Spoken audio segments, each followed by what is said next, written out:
Bonjour à tous au programme de ce journal de la création. Nous allons voir du bûcheronnage, une vocation, du jonglage synchronisé, un nostalgique de la console, les 16 fantastiques, des danseurs qui tournent en rond et du théâtre suspendu.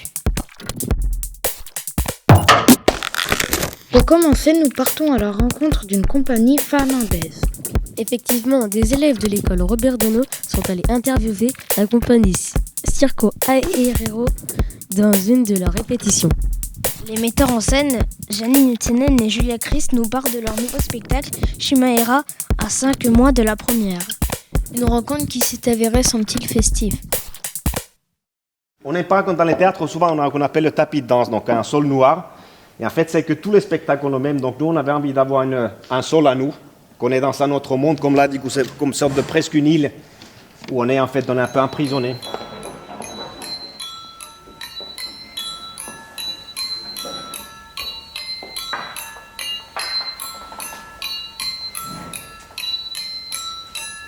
Et après, du coup, dans notre atelier, en fait, il y avait plein de choses. Donc, à un moment, dans la première résidence, on a amené beaucoup de choses. Et en fait, on a quelque part invité. On avait un vieux poteau comme ça, un autre avec une lampe qu'on a utilisé dans un autre spectacle. Et on s'est dit que c'est notre horaire intérieur Michel qui nous a dit qu'en fait, c'est chouette parce qu'il y a juste un poteau et qui dit que c'est là que ça se passe.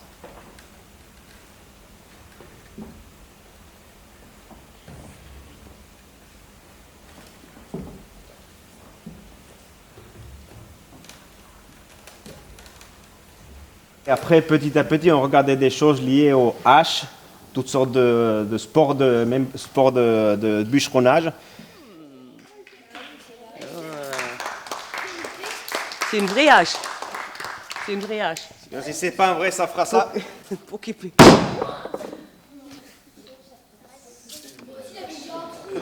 Et après, voilà, c'est aussi du coup détourné parfois. Du coup, moi j'aimais bien, du coup, quand on tape bien, du coup, on peut aussi manipuler la bûche avec.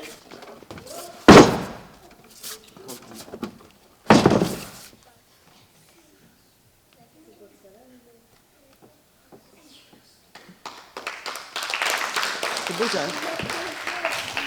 Le thème chimère, en fait, c'était un peu moi qui a commencé à parler sur le sujet, parce que je trouve quand même dans le cirque, vous savez que chimère, c'est des hybrides.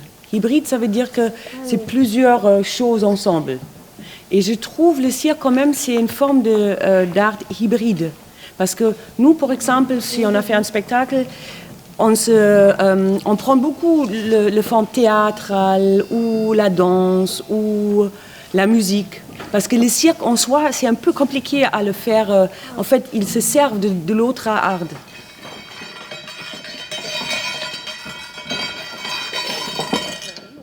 Souvent, avant de commencer la création, je savais à peu près où je veux aller. Et là, du coup, on avait vraiment envie, en fait, dès le départ, on ne sait pas où on va. En fait, on a une idée, mais on a envie, en fait, que c'est l'aventure, en fait, nous quitte, et que, en fait, qu'on crée quelque chose de nouveau pour nous aussi, qu'on ne reste pas dans des choses qu'on sait faire. Et c'était Marguerite Duras qui avait dit, qui est une écrivaine française, et qui a dit que si, en commençant à écrire un livre, si on sait déjà la fin, ça veut dire qu'on l'a déjà fait.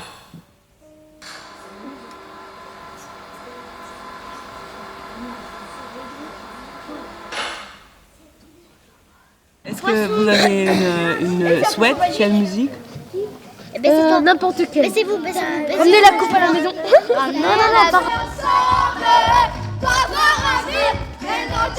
on est ensemble. Mais écoute ton garçon. Et maintenant, nous inaugurons une nouvelle rubrique Parcours d'artistes. Accueillis à l'espace culturel des Pieux, Clément Dazan et sa compagnie La Main de l'Homme ont travaillé à la création du spectacle Inops. Un spectacle qui questionne les thèmes de l'impuissance, la surpuissance et la résistance. À l'occasion d'une rencontre avec les élèves du collège Barbé d'Aurevilly de Saint-Sauveur-le-Vicomte, Clément nous en dit plus sur son parcours.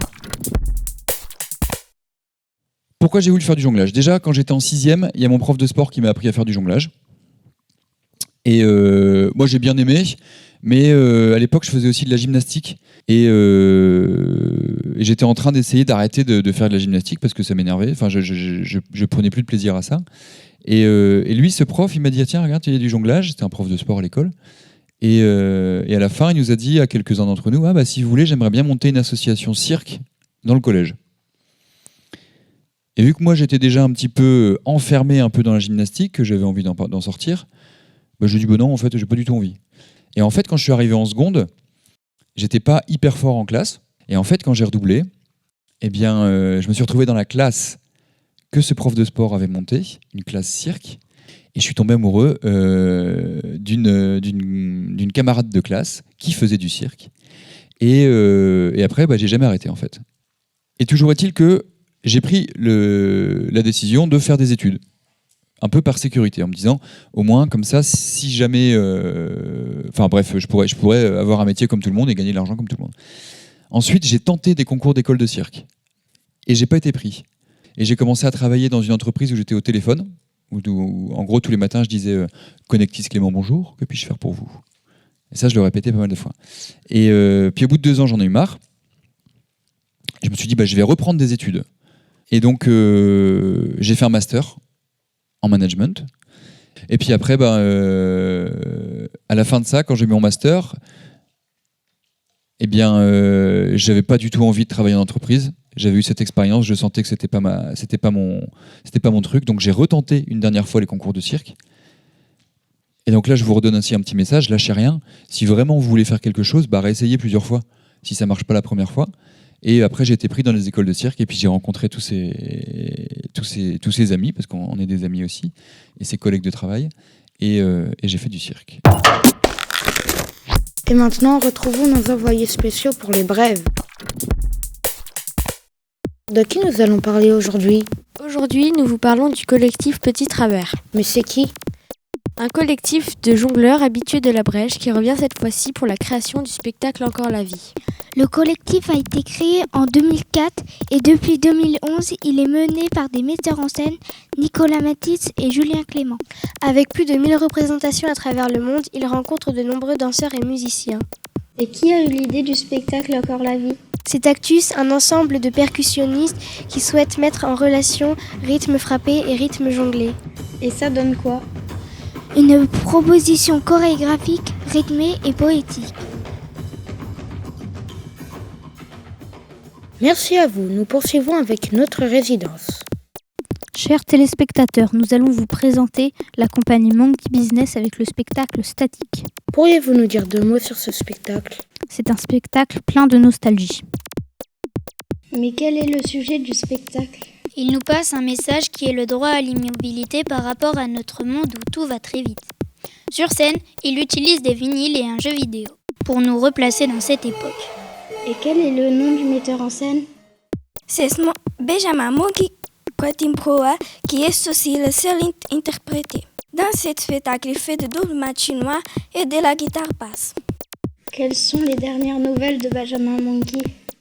Il était en résidence du 20 au 30 août 2019 à La Brèche. C'est un projet qui sera présenté pour la première fois en France au Festival Spring 2020. Merci beaucoup et maintenant, comme chaque année, place au Knack. En effet, accueillie en septembre à La Brèche, la 31e promotion du Centre national des arts du cirque est venue pour sa première résidence de création. Comment ce spectacle est-il mis en place ? À chaque nouvelle promotion, ils sont accompagnés par des artistes professionnels pour créer leur spectacle. Cette année, c'est la compagnie Les Galapia Cirque qui les mettent en scène. Et qu'ont préparé ces nouveaux diplômés ? Ils fabriquent leur futur spectacle. On n'est pas là pour sucer des glaces qui mêlent de nombreuses disciplines comme la bascule coréenne, la corde lisse, l'acrodance, la jonglerie, le théâtre et encore du karaté. Et où en sont-ils dans leur création ? À ses débuts, c'est le temps de les rencontres entre les étudiants et les artistes de la compagnie Galapia, la recherche des premières idées et des premières tentatives. Bonjour, de qui parlons-nous cette fois ? De la compagnie du chaos fondée en 2012 par Raphaël De Paula. Il me semble que nous les avons déjà rencontrés. Effectivement, ils ont déjà 3 spectacles à leur actif et sont de retour en résidence pour la création de Ikweman, un spectacle dont la première a eu lieu en octobre 2019. Et de quoi parle ce spectacle ? Comme nous l'avait dit Raphaël lors de la coïncidence précédente, Ikuiman signifie marcher dans la tribu de Kayapo. Et ce spectacle parle des déplacements humains. La nécessité chez l'homme de toujours être en mouvement, en évolution, mais aussi de sujets plus graves comme les migrations forcées. Et comment ? Au travers d'une chorégraphie acrobatique inspirée des danses rituelles avec au cœur un agrès composé de 5 machinois pour 5 interprètes. Merci à nos envoyés spéciaux pour toutes ces informations et pour terminer ce journal, une compagnie 100% féminine. Nous vous présentons le spectacle Clean Show de la compagnie Becquerel. Cette compagnie a été créée en 2009 par 4 metteuses en scène qui sont aussi les interprètes de leur spectacle. Nous avons eu la chance de les rencontrer et d'assister à quelques moments de création. Sarah, une des artistes de la compagnie, a bien voulu répondre à nos questions. Pourquoi avoir choisi le titre Clinamen ? Le Clinamen, c'est le nom qu'un théoricien de l'Antiquité, Aristote, a donné à la théorie qui pourrait expliquer la création du monde. C'est la chute des atomes dans le vide, qui étaient attirés par le centre de la Terre, avec la gravité. Et puis pour expliquer la création du monde, ils imaginaient que subitement, sans aucune raison explicable, par le hasard, il y a une déviation. C'est-à-dire qu'au lieu de tomber comme ça, à un moment, il y en a un qui dévie et qui va rencontrer un autre. Et là, il y a la création du monde. Et ce mot, il a donné en français, par exemple, déclinaison, incliné. Voilà, c'est comment est-ce qu'on dévie d'une trajectoire qui était plus ou moins déterminée à aller tout droit.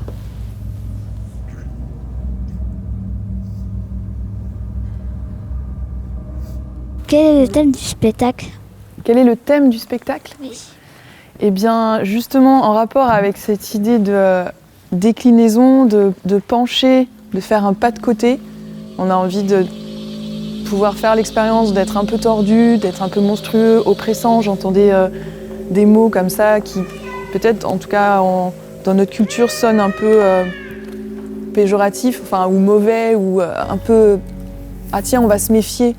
Mais voilà, on avait envie de partager cet amour-là de la déviation, de garder de la place pour ça. Utilisez-vous un matériel particulier pour ce spectacle ? Ouais, carrément. C'est un matériel tout à fait spécifique. Et en fait, ce que vous voyez là, c'est des grandes perches d'acier. Et en fait, c'est 2 constructeurs. Donc c'est des gens, des ingénieurs constructeurs qui ont fabriqué ça avec nous. Et voilà, nous on leur a raconté un rêve, en gros, on voulait un espace qui puisse bouger et qui soit pas un agrès de cirque, en tout cas pas le nôtre, pas celui qu'on a appris à travailler quand on était en formation. Mais là on voulait ce qu'on appelle un agrès, donc un objet sur lequel on puisse grimper et faire des acrobaties, un agrès commun. Et qui soit aussi, qui raconte quelque chose de... C'est un décor, c'est un agrès et c'est un décor.